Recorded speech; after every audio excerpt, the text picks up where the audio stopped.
And the latest on the nationwide sweep ahead of Republic Day, with 14 people being held, 6 of them in Karnataka, some of them including some in Bengaluru. Well, NDTV's Maya Sharma spoke to the wife of one of the men who have been held in Bengaluru. She claims that she was frightened to see plainclothes men in her flat in the middle of the night with guns. She claims her husband has nothing whatsoever to do with the ISIS. Bushra Tabassum, the wife of Afzal, one of the men picked up from Bengaluru.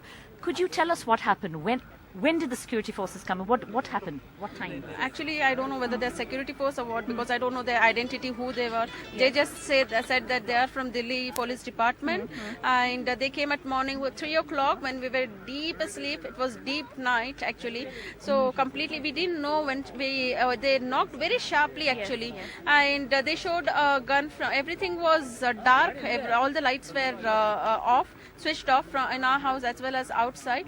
They showed a gun when my husband saw the people from the window. They showed the gun and they said, "We are from Delhi Police." The moment they entered, they just actually pounced on him like how dogs pounce on a person. They started putting a gun on his forehead. They said, "We are from Delhi Police," and they handcuffed him. They showed me a gun. They're asking me, "Where are the weapons?" And I was shocked. I mean, as a normal person, we don't even know what exactly are the weapons, and whatever he was pointing at me, I just know it is a gun, and I don't even know what is the name of that weapon or whatever it is.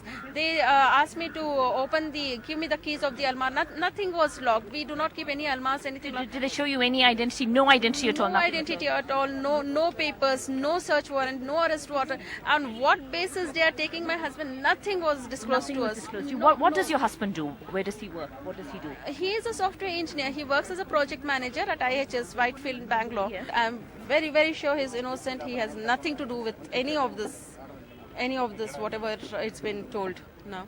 What is your next step? What do you plan to do now? I don't know. I'm blank. I really don't know.